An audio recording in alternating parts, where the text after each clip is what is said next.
Has your card payment been declined because your card is out of date, or your bank blocked the transaction? It's quick and easy to update your payment details or change your payment method for your Aquataps filter subscription. Here's how. Head over to our website at aquataps.co.uk and click the account link in the top right corner. Log in using your username or email and password.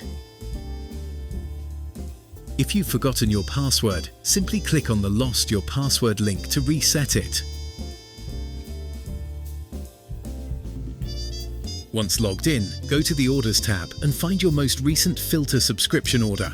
Click Pay. This will take you to the checkout page. Follow the instructions. Click Continue to Payment and securely update your card details. Once you're ready, place your order to complete the update. Thanks for choosing Aquataps.